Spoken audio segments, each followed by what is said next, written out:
사도신경으로 우리의 신앙 고백하도록 하겠습니다. 나는 전능하신 아버지 하나님 전지의 창조주를 믿습니다. 나는 그의 유일하신 아들 우리 주 예수 그리스도를 믿습니다. 그는 성령으로 잉태되어 동정녀 마리아에게서 나시고 본디오 빌라도에게 고난을 받아 십자가에 못 박혀 죽으시고 장사된 지 사흘 만에 죽은 자 가운데서 다시 살아나셨으며 하늘에 오르시어 전능하신 아버지 하나님 우편에 앉아 계시다가 거기로부터 살아있는 자와 죽은 자를 심판하러 오십니다. 나는 성령을 믿으며 거룩한 공교회와 성도의 교제와 죄를 용서받는 것과 몸의 부활과 영생을 믿습니다. 아멘. 찬송가 191장 찬송 부르겠습니다.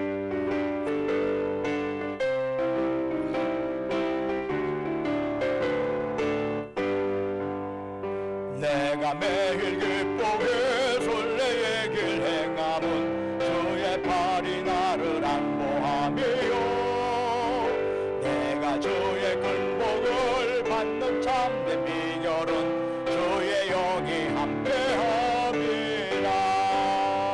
성령에 계시네 할렐루야 함께하시네. 좁은 길을 걸으며 밤낮 기뻐하는 것 주의 영이 함께함이라. 전에 죄에 빠져서 평안함이 없을 때 예수 십자가의 공로 힘입고 그 발 아래 엎드려 참된 평화 얻음은 주의 영이 함께함이라. 성령에 계시네 할렐루야 함께하시네. 좁은 길을 걸으며 밤낮 기뻐하는 것 주의 영이 함께함이라. 나와 동행하시고 모든 염려하시니 나는 숲의 새와 같이 기쁘다. 내가 기쁜 마음으로 주의 뜻을 행함은 주의 영이 함께함이라. 성령에 계시네 할렐루야 함께하시네. 좁은 길을 걸으며 밤낮 기뻐하는 것 주의 영이 함께함이라. 세상 모든 욕망과 나의 모든 정욕은 십자가에 이미 못을 박았네. 모든 밤이 지나고 무거운 짐 벗으니 주의 영이 함께함이라. 성령에 계시네 할렐루야 함께하시네. 좁은 길을 걸으며 밤낮 기뻐하는 것 주의 영이 함께함이라. 아멘. 다 함께 오늘 예배 기도를 위해서 기도하겠습니다. 은혜와 사랑이 충만하신 아버지 하나님, 2021년 저희들에게 허락하시고 오늘 이 아침 신년 특별 새벽 기도의 제3일째 되는 날을 주님 앞에 드리게 하시오니 감사드리옵니다. 아버지 하나님, 참으로 모든 거 내려놓고 주님 만나려고 이 아침에 나왔습니다. 2021년 그저 평소와 같은 한 해로 끝나지 말게 하옵시고 참으로 2021년이 은혜 넘치고 사랑 넘치고 결실하는 한 해가 될 수 있도록 주께서 도우시고 인도하여 주옵소서.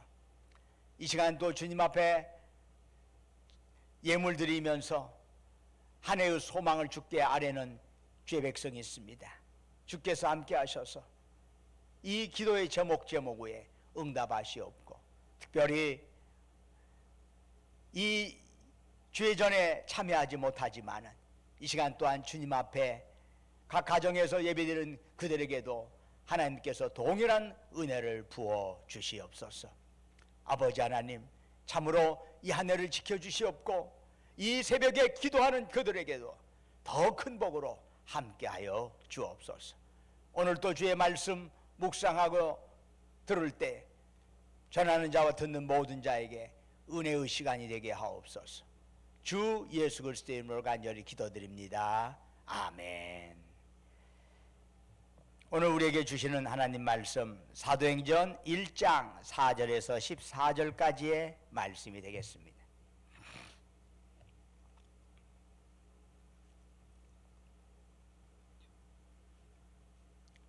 사도행전 1장 4절에서 14절까지 저와 여러분이 한 절씩 교독하겠습니다.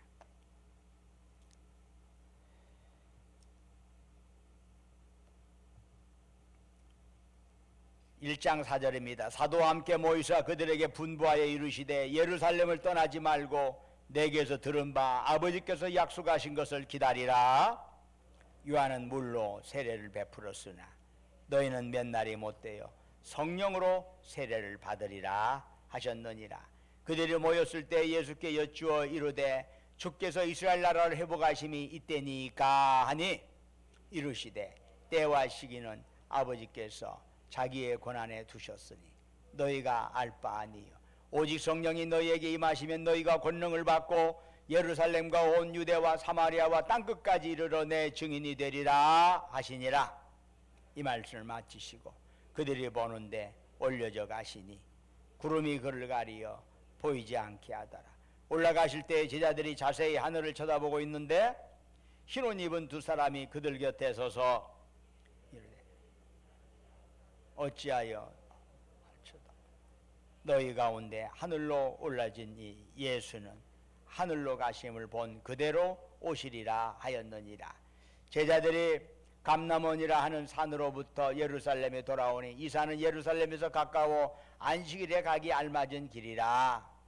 그러나 다락방으로 올라가니 베드로, 요한, 야고보, 안드레와 빌립, 도마와 바돌로메, 마테와 및 알페오의 아들 야고보, 셀로닌 시몬, 야고보의 아들 유다가 다 거기 함께 있겠습니다. 여자들과 예수의 어머니 마리아와 예수의 아우들과 더불어 마음을 같이하여 오로지 기도에 힘쓰더라. 아멘.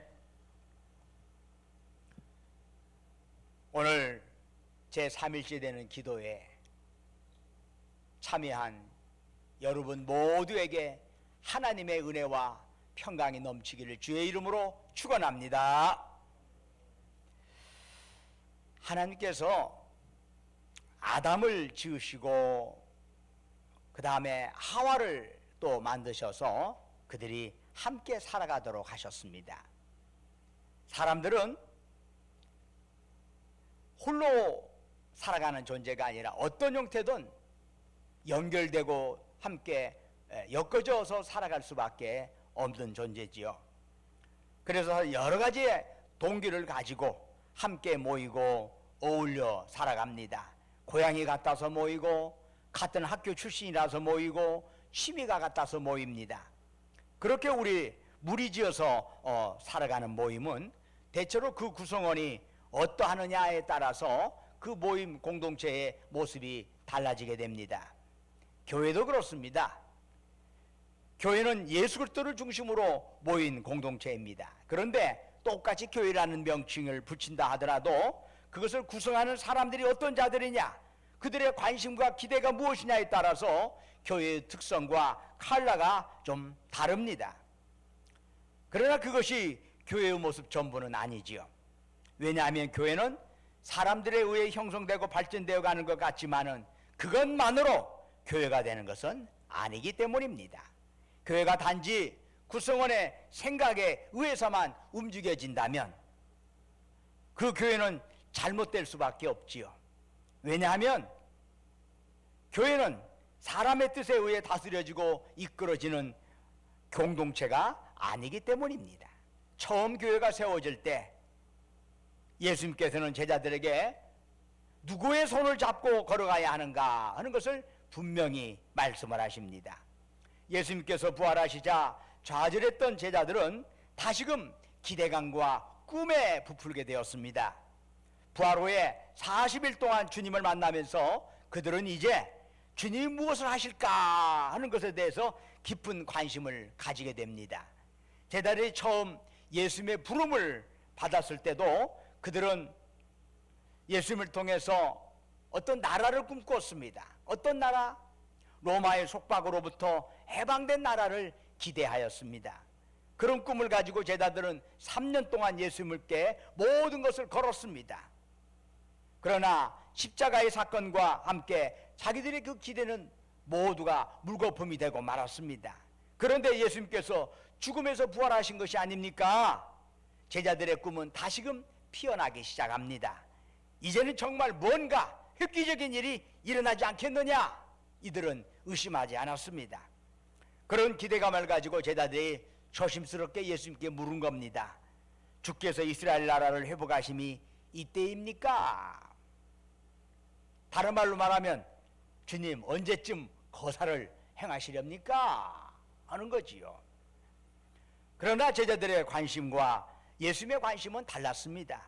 제자들이 예수님으로부터 처음 부름받았을 때에 그들은 자신들의 야망과 꿈을 이루고자 했습니다. 예수님이 부활하신 후에 그들이 다시 주님 앞에 서성거리는 것도 그것과 무관하지 않습니다. 한마디로 제자들의 관심은 이 땅이었습니다. 그러나 예수님의 관심은 하나님의 나라였습니다. 제자들의 관심은 정치적 독립이었고 세상의 출세였습니다.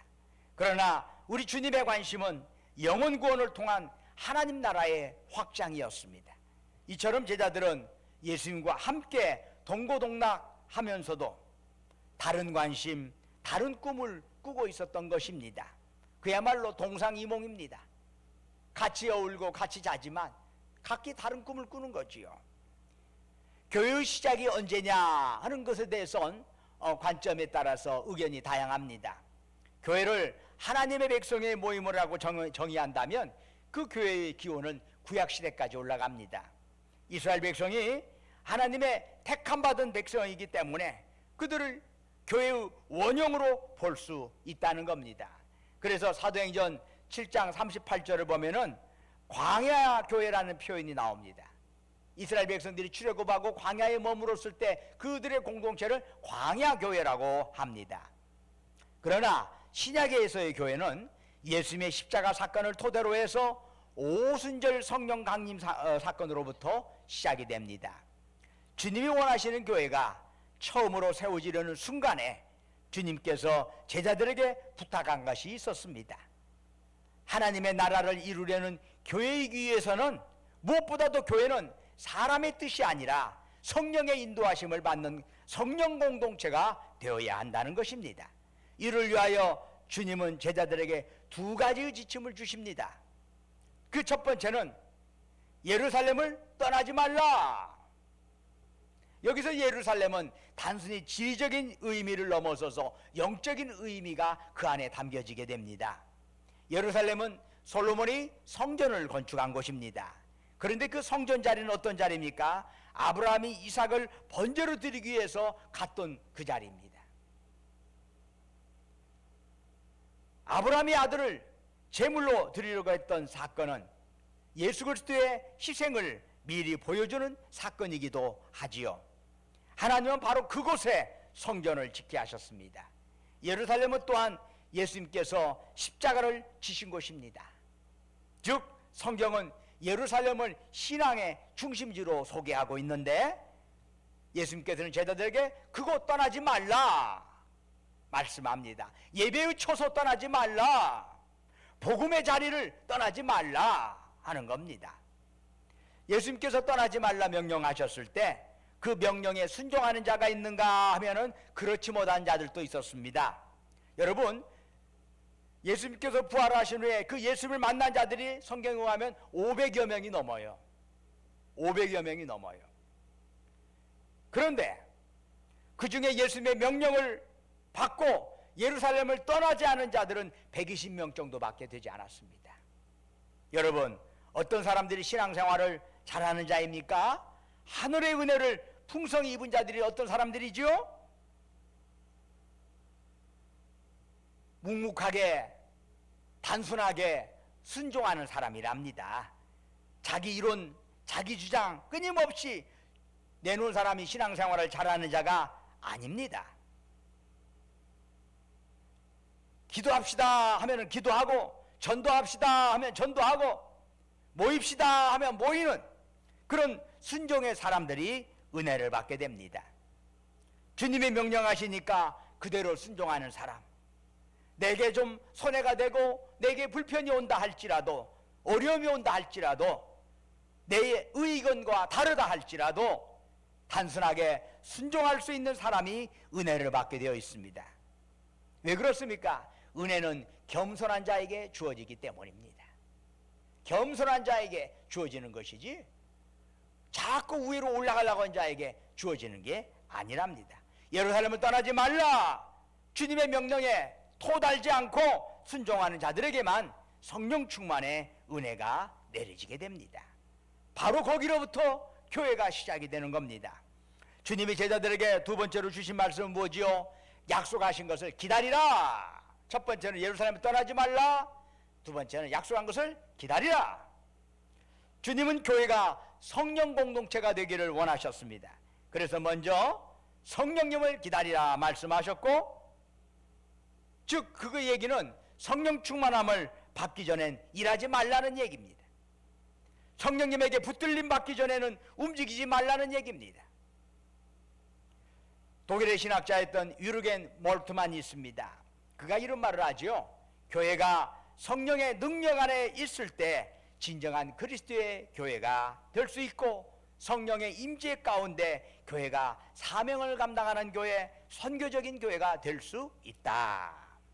그렇습니다. 성령님의 능력을 떠나서 교회는 아무 일도 할 수 없습니다. 성령의 능력을 힘입지 않고 교회는 하나님의 기뻐하는 공동체가 될 수 없습니다. 아무리 뜨거운 열정을 갖는다 할지라도 그 뜨거운 열정만으로 하나님을 기쁘게 할 수 없습니다.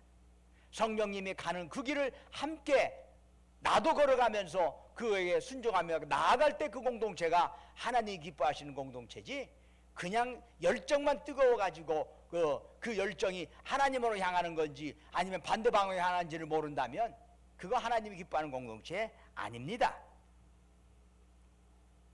그래서 주님께서는 성령의 능력을 입을 때까지 기다리라 말씀하신 것입니다.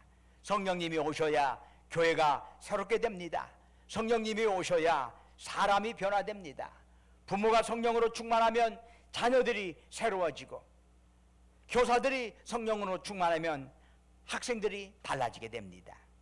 베드로는 갈릴리 어부였습니다. 당시의 정황으로 볼 때 베드로는 결코 많이 배운 사람은 아닙니다. 그는 성격적으로 모가 난 사람입니다. 성격도 상당히 급한 다혈질의 사람입니다. 큰 소리부터 쳐놓고 보는 사람입니다. 그러나 그가 성령님으로 충만해지니까 지혜의 사람이 됩니다. 다양한 계층이 모인 초대교회의 지도자가 됩니다. 그러므로 교회가 무엇보다도 관심을 기울여야 할 것이 있다면 바로 성령 충만인 것입니다. 성도들의 가장 복된 삶을 살기 위하여 관심을 기울여야 할 것이 있다면 그게 바로 성령 충만입니다. 2021년이 한 해가 복되고 아름다운 한 해가 되기 위해서 우리가 가장 초점을 두려면은 우리 안에 성령으로 충만하게 되어야 비로소 2021년이 복된 한 해가 될 줄로 믿습니다. 여러분, 초대교회 그리스도인들에 비해서 오늘날 그리스도인들이 왜 연약해져 가고 있지요? 그들보다 지식이 부족한가요? 아닙니다. 그들보다도 소유하는 물질이 부족한가요? 그것도 아닙니다. 우리가 약한 것은 우리가 원하는 바를 위하여 우리를 위해서 너무나 바쁘고 분주하다는 것입니다. 주님이 무엇을 원하는지에 대해서 별 관심이 없고 내가 원하는 것 추구하는 일에만 너무나 바쁘다는 사실입니다. 초대교회 교인들은 주님이 기뻐하는 것, 주님이 원하시는 것에 초점을 맞추면서 살았습니다. 바로 거기로부터 교회는 선한 영향력을 사회에 행사할 수가 있었던 것입니다. 예수님께서 승천하신 후 열흘이 되어 오순절이 됩니다. 그날도 교인들은 한 곳에 모였습니다. 마음을 하나로 모아 기도드렸는데 이제 그 한 마음으로 성령 충만을 통해서 그들 위해서 그들은 기도했습니다. 그들의 모든 의견이 다 한 의견으로 합치된 건 아닙니다. 그럼에도 불구하고 함께 기도할 때 한 마음으로 기도했습니다. 그래서 성령님이 그 안에 충만해지자 모든 것이 달라지게 됩니다. 어떻게요? 두려움이 담대함으로 바꿔지게 됩니다. 연약함이 강건함으로 바꿔지게 됩니다. 우리의 무지함이 세상에 감당할 수 없는 지혜로움으로 바뀌게 됩니다. 세상은 성령 받은 사람들을 통해서 십자가에 달리신 그리스도를 보게 됩니다. 세상은 성령 받은 자를 통해서 하나님의 사랑을 깨닫게 됩니다.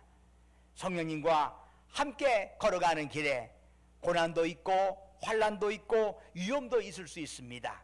그러나 성령님의 통치를 받으며 그분의 인도하심을 받고 나아갈 때 우리의 삶은 항상 승리하는 삶으로 나아갈 줄로 믿습니다. 도종환 시인이 당신과 가는 길이라고 한 시에서 그런 말을 하지요. 먼 길을 걸어 당신에게 가는 길이 얼마나 좋은지, 그리고 이 땅의 일로 가슴 아파할 때도 떠나간 것들이 다시 오지 않아도 당신과 가는 길 얼마나 좋을까 말합니다. 그렇습니다. 이러한 도종환 시인의 고백이 성령님과 함께 길을 걸어가는 여러분과 저의 가슴에 벅찬 고백이 되기를 축원합니다. 성령님으로 통해서 이 한 해가 참으로 아름다워질 수 있습니다. 우리가 허무함으로 공허함으로 2021년을 마무리하지 않으려면 정말 풍성한 결실을 거둬내기 위해서 필요한 게 뭐지요? 우리의 심령을 성령의 충만함으로 우리의 심령이 한가운데 성령님을 모시고 살아가시기를 바랍니다. 그 성령님을 통해서 비로소 삶이 달라질 것입니다. 성령님을 통해서 비로소 우리의 심령이 뜨거워지고 우리의 인격이 변화될 줄로 믿습니다. 이런 놀라운 역사가 여러분과 여러분 가정 후에 우리 교회에 함께하기를 주의 이름으로 축원합니다. 기도하겠습니다. 아버지 하나님, 성령님께서 우리 안에 충만케 역사하여 주옵소서. 우리의 심령 한가운데 오시옵소서. 그리고 우리와 함께 동행하고 걸어가게 하옵소서. 아버지 하나님, 거칠고 험난한 이 시대에 더욱더 주 성령님이 우리를 도와주셔야 할 줄로 믿습니다. 우리 신광교회가 교회다운 교회가 되기 위해서 무엇보다도 주 성령님, 우리 교회를 이루는 모든 지체들에게 성령 충만함으로 함께하여 주옵소서. 그리하여 우리 현주 신광교회 교우들이 가는 곳곳마다 주님이 동행하시고 주님 때문에 행복하고 복된 삶이 널리 확산되어 가게 하옵소서. 오늘도 기도하는 모든 자우에 은혜의 시간 되게 하시고 응답의 시간 되게 하옵소서. 우리 주 예수 그리스도의 이름을 간절히 기도드립니다. 아멘. 하늘에 계신 우리 아버지, 아버지의 이름을 거룩하게 하시며 아버지의 나라가 오게 하시며 아버지의 뜻이 하늘에서와 같이 땅에서도 이루어지게 하소서. 오늘 우리에게 일용할 양식을 주시고 우리가 우리에게 잘못한 사람을 용서하여 준 것 같이 우리 죄를 용서하여 주시고 우리를 시험에 빠지지 않게 하시고 악에서 구하소서. 나라와 권능과 영광이 영원히 아버지의 것입니다. 아멘.